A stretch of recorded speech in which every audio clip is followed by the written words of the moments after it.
Сайн байцгаана уу? Та бүхэндээ би Пилисимийн сайтын ногоон таймын 12 дахь дугаарыг хүргэж байна. Бид ногоон таймаараа тухайн 7 хоногт байгаль орчинд доктортой хөгжил ногоон хөгжлийн салбар дүрмсэн онцлог үйл явдлуудыг таймлан хүргэдэг. Таймын эхэнд ногоон мэдээ хүргэе. Монгол орны унган амьтдын нэг Булан Түүхэн Тархац нутагтаа шилжин нутагшиж эхэлсэн байна. Сүүлийн жилүүдэд дэд бүтцийн байгууламжуудад өөр амьсгалын өөрчлөлтөөс үүдсэн бэлчээр усны нууцын хомсдол зэрэг нь нүүдэлчин Булангийн оршин тогтнолд цорилт олсоор байгаа. Иймээс өргөн удам нутаг чөлөөтэй нүүдэллээ амьдрах боломжийг хадгалсан бэлчээр нутгийг урт хугацаанд хамгаалах, сэргээх бодлого үйл ажиллагааг засгийн газар бусад төрийн болон төрийн бас байгууллагуудын дэмжлэгээр хийж гүйцэтгэсэн байна. Үүний дүнд Транс Монголын төмөр замын зүүн талд буюу Түүхэн Тархац нутагтаа Булангийн сүрэг нутагшиж эхэлсэн байна.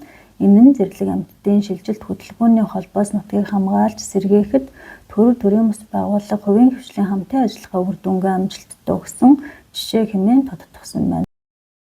Дэлхийн Булангийн нийт популяцийн 80 гаруй хувь буюу 91,000 орчим байдаг л Монголын хувьд тархан амьдарч байгаа юм а. Ногоон өдөр.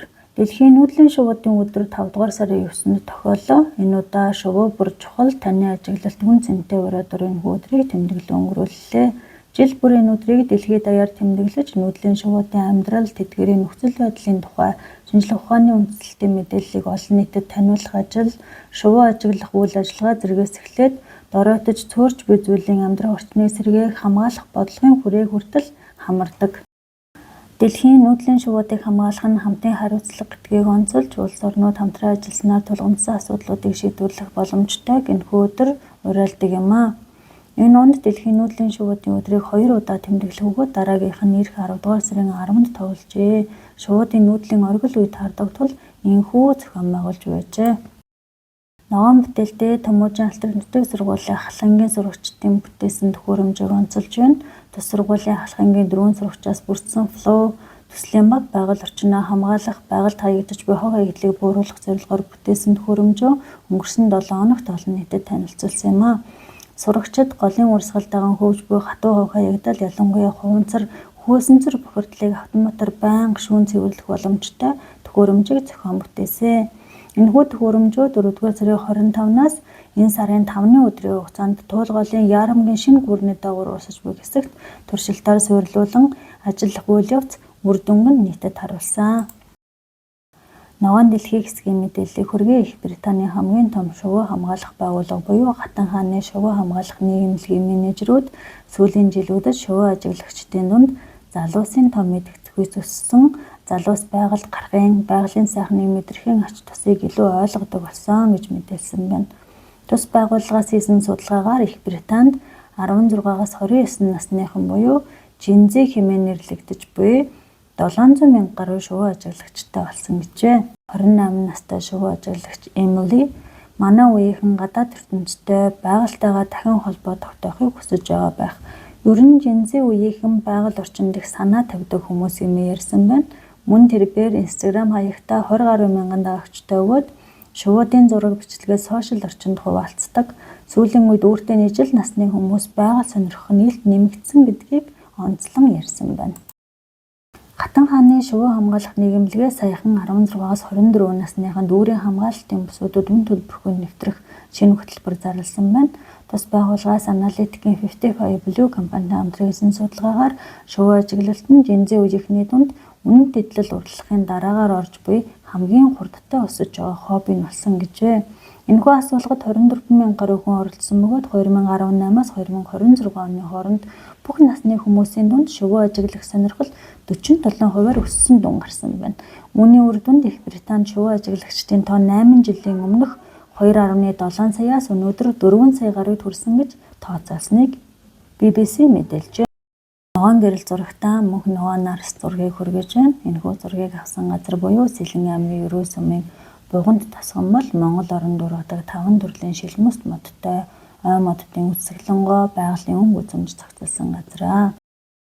Манай оронд дургадаг 5 төрлийн шилмөст модны нэг нь байгаль болон хүний эрүүл мэндэд олон талын ач холбогдолтой нарс мод юм.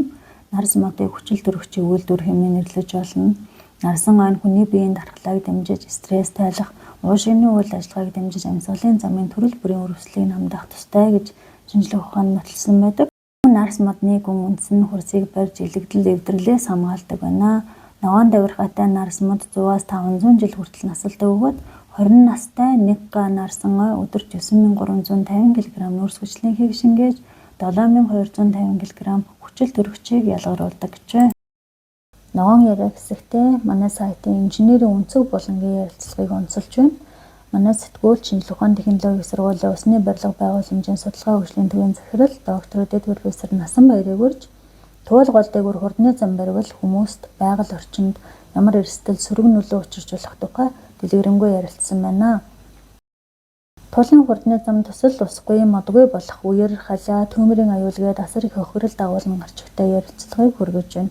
Доктор Насанбаяр нь усны барилга байгууламжийн инженер мэргэжилтэй Герман улсад судлаачаар ажилласан Улаанбаатар хотын газрын доорх усны нөөцийг нэмэгдүүлэх судалгаа буюу туулгал хужир булангийн хэсгийн жишээн дээр хийсэн сэдвээр техникийн ухааны докторийн зэрэг хамгаалсан туулгалын усны урсцын судалгааг нарийн түвшинд хийсэн говийг усжуулах О3 буюу орхон онг оюу толгой төслийн автор Эрдэмтэн судлаач юм а. Ногоон агаартай уламжлалсаар цагуур орчны шинжилгээний газраас гаргасан 2026 оны 5 дугаар сарын 8-наас 5 дугаар сарын 18-ны хүртэлх 10 хоногийн цагийн агаар урьдчилсан төлөвийг хүргэж байна. 5 дугаар сарын 12-13 нутгийн хойд хэсгээр баг зэргийн бороо орж 14-нд их нутгаар сэрүүхэн байхыг мэргэжлийн байгууллагаас анхааруулж байна.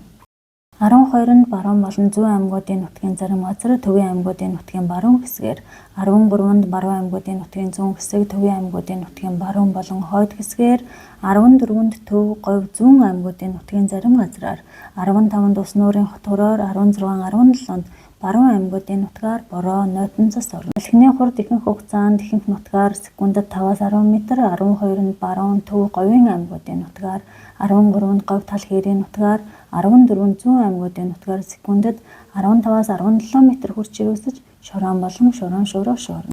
Агаарын температур 13-нд баруун аймагуудын нутгаар, 14-нд ихэнх нутгаар сэрүүцэх боловч бусад хугацаанд хэвийн дулаан байна. Улаанбаатар хот орчимд 13-нд баг зэргийн бороо орно, бусад хугацаанд бороо орохгүй. Салхины хурд ихэнх хугацаанд их төлөв баруунаас секундэд 5-аас 10 м, 13-нд баруун өмнөөс хойш эргэж секундэд 8-аас 13 м хүрч ирүүснэ. Шөнөдөө нэмэх дөрвөөс нэмэх 9 хэм, өдөртөө нэмэх 20-оос нэмэх 25 хэмийн дулаан байна гэж цагуур орчны шинжилгээний газраас мэдээлжээ. Ингээд та бүхэндээ B-Press-ийн сайтын ногоон тамийн 12 дахь дугаарыг сонсдог хэлбэрээр хүргэлээ. Та эдгээр мэдээллийг B-Press-ийн сайт болон B-Press Монгол Facebook хуудасаас унших боломжтой. Мөн байгаль орчин доктортой хөгжлийн талаарх мэдээ, тайм, өгүүлэл, ярилцлага, сурвалжлага зэргийг тотмол сонсохыг хүсвэл манай сувгийг дааж шинэ дугааруудыг хүлээн авч байгаарай. Дараа 7 хоногийн ногоон таймаараа дахин уулзъя. Баярлалаа.